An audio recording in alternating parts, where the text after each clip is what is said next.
Passamos, então, agora à apresentação do Dr. Ricardo Andrade Saad, delegado de Polícia Federal, diretor do DRCI, Departamento de Recuperação de Ativos e Cooperação Jurídica Internacional, formado em Direito e Economia pelo Mackenzie, pela PUC, mestre e doutor em Direito Público, Político e Econômico. O doutor Ricardo Saad vai falar um pouco para nós, conosco aqui sobre a cooperação, o intercâmbio de informações, e falar um pouco sobre a ENCRA, a quem eu passo a palavra. Por favor, doutor. Obrigado, Célio. Na pessoa do Dr. Célio Jacinto, queria cumprimentar a mesa e os integrantes da plateia. Prometo para todos que a minha apresentação vai ser rápida, porque sei que todos estão com fome e cansados, mesma situação que eu também estou. Então, como o Dr. Célio falou, eu vou falar rapidamente com vocês de duas constatações que eu tenho tido na minha vida prática. Primeiro, a questão da cooperação jurídica internacional e a atuação da polícia no tema, e segundo, em relação à ENCLA, Estratégia Nacional de Combate à Corrupção e à Lavagem de Dinheiro. Antes de tudo, eu gostaria de agradecer o convite e dizer para vocês que a DPF efetivamente elegeu um presidente, o Dr. Leôncio, que é uma pessoa que efetivamente briga pelos interesses da Polícia Federal. Eu, como alguns de vocês sabem, agora estou cedido ao Ministério da Justiça, estou trabalhando no DRCI, mas com uma atuação muito próxima à Secretaria de Assuntos Legislativos, a SAL. E na SAL a gente acompanha o trâmite dos projetos de lei que são de interesse do Ministério da Justiça. E a Polícia Federal, como parte do Ministério da Justiça, está inserida nesse contexto. E posso testemunhar que o Dr. Leôncio, muitas e muitas vezes eu encontrei no Congresso Nacional fazendo as gestões junto aos parlamentares para que os projetos de lei de interesse da nossa categoria sejam aprovados. Aproveitar até a presença do deputado Lorival aqui para citar dois projetos de lei que são de nosso extremo interesse, que tem um andamento, que está andando, mas ainda não foram aprovados como deveriam. O primeiro deles é o relativo à questão de organizações criminosas, que traz uma série de novas ferramentas para a nossa atuação, como, por exemplo, existe uma regulamentação ainda que mínima da questão da infiltração, que vai permitir que a polícia utilize efetivamente a infiltração e não continue como nos dias atuais, que o medo das consequências da infiltração, como, por exemplo, responder pelos atos praticados, essa questão vai ser solucionada. E como, por exemplo, também uma regulamentação mínima em relação à questão da colaboração premiada, a qual, a partir da aprovação desse projeto de lei, poderá ser feita também pelo delegado de polícia. Um outro projeto de lei que é de nosso interesse, que tem caminhado, mas que falta aquele empurrãozinho final, é o projeto de lei de atualização da lei de lavagem de dinheiro. A nossa lei hoje é uma lei de segunda geração, o projeto prevê que a nossa lei se torne uma lei de terceira geração, de forma que, dentre outras alterações, haja a possibilidade de a lavagem de dinheiro proveniente dos crimes tributários, por exemplo. E também a questão da alienação antecipada de bens.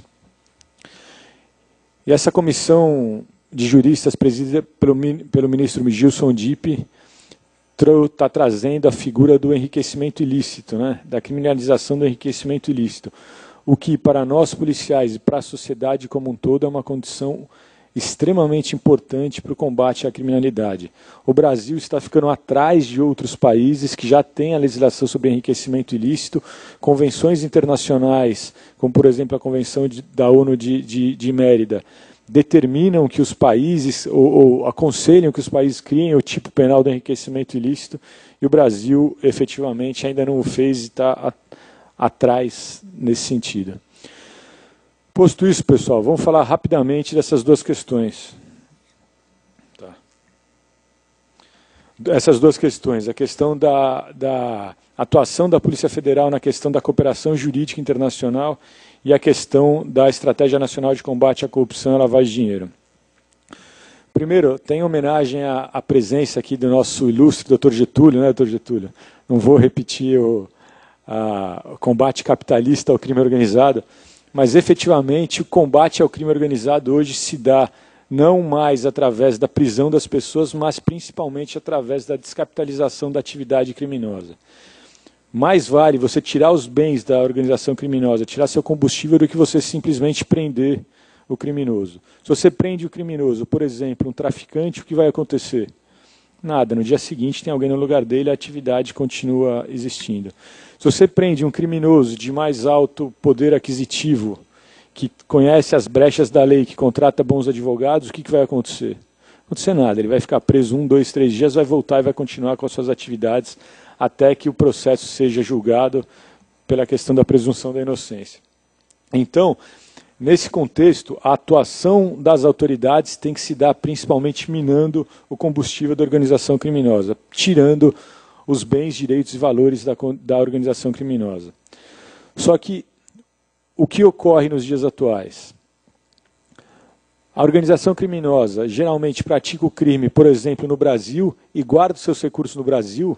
Não, geralmente esses recursos estão guardados em outros países. Por exemplo, na Suíça, por exemplo, nos Estados Unidos, por exemplo, em alguns paraísos fiscais. E qual que é a necessidade que tem que ser, o que tem que ser feito para um efetivo combate a essas organizações criminosas? Bloquear esses bens.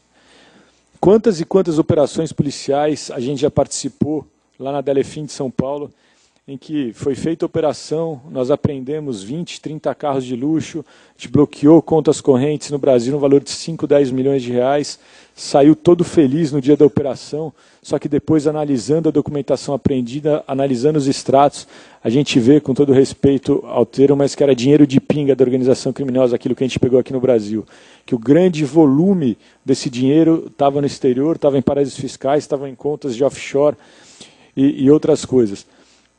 E a Polícia Federal tem atuado dessa forma hoje em dia para bloquear os recursos no exterior desde o início da investigação, ou pelo menos desde a data da deflagração da operação. Muito poucos colegas têm feito isso. Ontem o desembargador que falou aqui na abertura falou que alguns instrumentos de cooperação jurídica internacional, como por exemplo o EMILAT, teriam sido criados devido à velocidade da atuação policial. O EMILAT, na verdade, na maioria dos países é utilizado por outras instituições, como pelo Ministério Público, pelo Poder Judiciário. Porém, aqui no Brasil, nós temos a possibilidade de atuar, a polícia tem a possibilidade de atuar através do EMILAT. Primeiro, voltando, existem dados, que como o tempo está curto, eu estou tentando filtrar um pouquinho. Existem dados, por exemplo, referentes à questão da cooperação jurídica internacional, referentes a crimes de corrupção nos últimos 10 anos, em que foram feitos aproximadamente 100 pedidos de cooperação jurídica internacional na questão de corrupção. Vocês sabem quantos pedidos, desses 100 pedidos aproximadamente, foram feitos por delegados de Polícia Federal? Quanto que vocês imaginam, pessoal? 5 pedidos. Justiça Federal, 50 pedidos. Ministério Público Federal, 35 pedidos. A Polícia Federal vem lá embaixo com 5 pedidos. Por que que a Polícia Federal, que é responsável pela investigação, que é quem deveria fazer os pedidos de cooperação jurídica internacional para pedir a obtenção de provas no exterior e também o bloqueio desses recursos no exterior, é uma instituição que faz pouquíssimos pedidos de cooperação jurídica internacional. O que nós pudemos mapear lá no DRCI são 3 motivos principais. O primeiro deles, o desconhecimento das autoridades policiais em como fazer um pedido de cooperação jurídica internacional, desconhecimento em relação à matéria. O segundo foi, ainda aqueles que conhecem e sabem como fazer um pedido de cooperação jurídica internacional, não tem condições de fazer a tradução e a polícia não dá a estrutura de fazer a tradução dos pedidos de cooperação. Porque os pedidos de cooperação têm que ser feitos em português e na língua do país que vai receber o pedido. E terceiro, pela dúvida que foi criada há muito tempo sobre a polícia pode ou a polícia não pode ser titular de um pedido de cooperação. A Justiça Federal, como eu falei para vocês, tem 50 pedidos contra 5 da polícia. Eu posso afirmar para vocês que desses 50 pedidos da Justiça Federal, a maior parte, na verdade, tem por trás um pedido da autoridade policial. E por que a autoridade policial não faz esse pedido diretamente? Foi isso que eu falei.